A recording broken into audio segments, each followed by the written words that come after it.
Hello and welcome everybody. I am Paul Chun, joined here by my replacement for Team Channel Fireball Fire a couple years ago, Andrew Baeckstrom, good buddy of mine, on Mardu Shadow. And yeah, I mean, what made you decide to choose Mardu Shadow for this tournament when everybody else decided to play, you know, a lot of the newest toy in town, I think, Hogak being the culprit? You're asking a question that my teammates asked as well.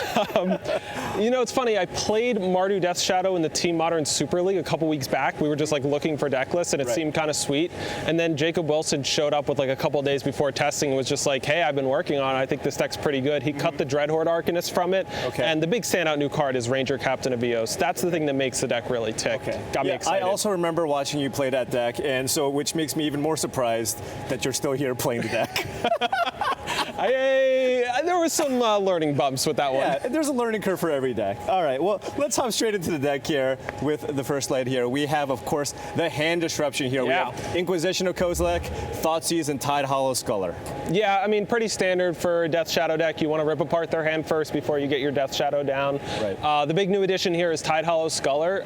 Just wanted some more hand disruption, and it provides a little bit of a clock. It's particularly nice against some things. You know, you take a Faithless Looting, you take a Golgari Thug, which I did in this tournament, and it's exiled. So it's better than taking it with these because it's now in exile. They can't take advantage of it being in the graveyard. Okay, and it just provides a little extra pressure on top of that as well. Yeah. Okay, makes a lot of sense. Moving on to the next slide here, we have the creatures, and of course we're going to spend some time here. Ranger Captain of Eos, everybody knows it's strong. Death Shadow, of course. Gurmag Angler, and Hex Parasite? So do you want to talk about the powerful new card or the weird old card first? Let's start with, of course, you know, let's highlight the new card here. Ranger Captain of Eos, 4 copies of it in your deck. Yeah, this is like what makes the whole deck work because now you have super consistent, reliable access to Death Shadow. Almost all the time you're just going to be searching up Death Shadow. Occasionally you get the Hex Parasite. We'll come to why later. And then that second ability, it's really strong for a couple of reasons. First of all, you're playing against blue-white control. You pass into their turn with 4 mana, you sack it. They can't play their Wrath against you. Say you want to like combo off on a turn against like Mono Red Phoenix where you're going to hurt yourself a bunch and then kill them with Death Shadow. You sack the Ranger Captain of first. Now they can't play their Lightning Bolts, so now you're insulated from any instant speed burn effects. You can go really low on life and then just kill them in one hit with Death Shadow. Wow, so it just gives you that that bit of protection. It's almost like an additional hand disruption spell in some sense, right? Yeah, it's definitely. The other awesome thing, there's Unearths in the deck, and with Ranger Captain of Eos, you can just sack this at will, bring it back for 1 mana with Unearth, then get a Death Shadow and play it immediately. So sometimes you just sack it even though you know they won't play anything, you just want it in your graveyard to come back, and maybe you make it attack first. It's like pseudo-vigilance. Okay, so yeah, this card giving a ton of value. And of course, 4 copies of Death Shadow. I mean, is this combination kind of why you decided to go with a black-white shell? Yes.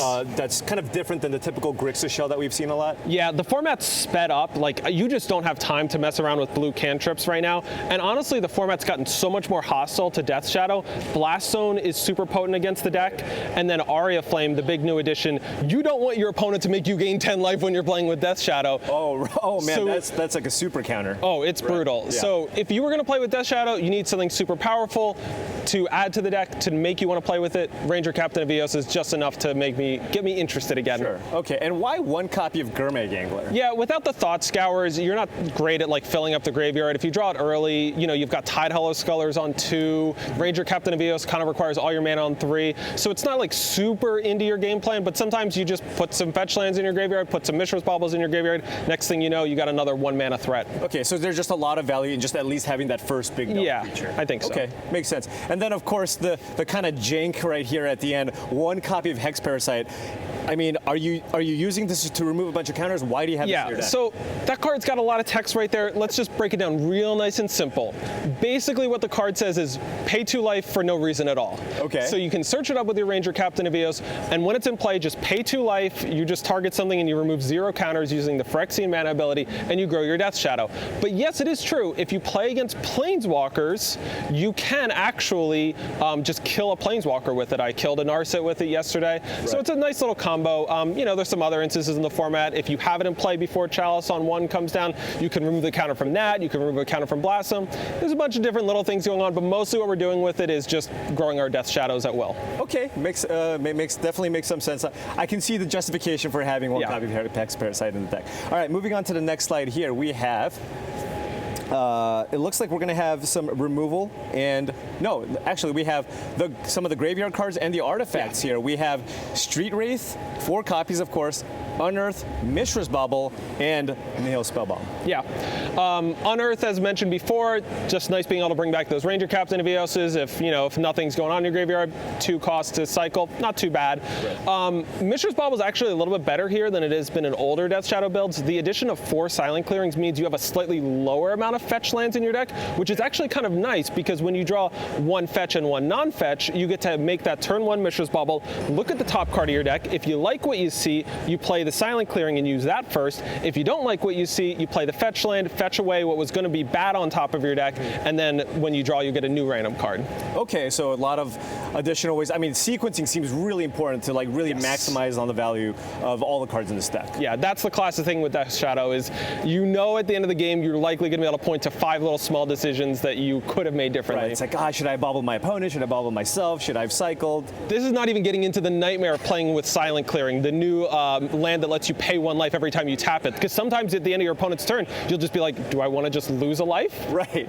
And you have that option, of course. And of course, 2 copies of Nihil Spellbomb for all the graveyard strategies that we expect to come in. GAC. The GAC. You need to come prepared for the GAC. All right, moving on to the next slide here, we have the removal, the interaction. We have 4 copies of Path to Exile, 3 copies of Fatal Push, and I think this is the only red card I've seen, 2 copies of Battle Rage. Yeah, when you're playing a Death Shadow deck, you kind of get to splash a color for free because you just want to play a bunch of shock lands, and playing like the 3rd or the 4th Godless Shrine really isn't doing anything for you. Right. So I think Temur Battle Rage is actually great, and the reason why it's great is because you have more consistent access to Death Shadow.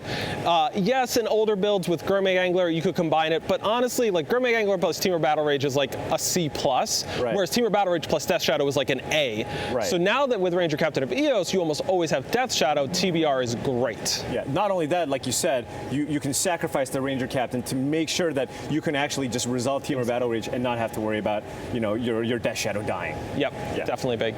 All right, and then let's finish off the deck here. We have, of course, the mana base. You got your fetches, but you were talking to this earlier, Silent Clearing, a gigantic addition to this deck. Yeah, if Ranger Captain of Eos is the MVP new edition, Silent Clearing is like the Scottie Pippen. It's really big. I can't stress it. Being able to just pay life at will to get your life total exactly where you want it with Death Shadow is great.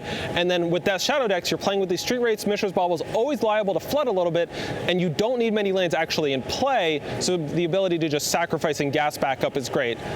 So it basically just does absolutely everything you want, right? Yes. I mean, you get to cheat on your lands a little bit because you have a low land count, and at the same time, just making sure you can get your life total low. And then, of course, finishing out the deck, we have the shocks and the basics, the exciting part of the deck. But yeah, I mean, this deck looks pretty exciting, and it sounds like Jacob Wilson's doing pretty well in the tournament. Yeah, he's the one other player in the tournament who's playing with it. He was X&2 going into this round, so he's still in top 8 contention. So hopefully things work out well for him. Right, I'm not doing quite as well, but I'm having fun. I get to be here with you. Exactly, and who wouldn't have fun doing that? All right, well, thanks a lot, Andrew. This was Mardu Shadow, and best of luck to anybody playing this deck in the tournament.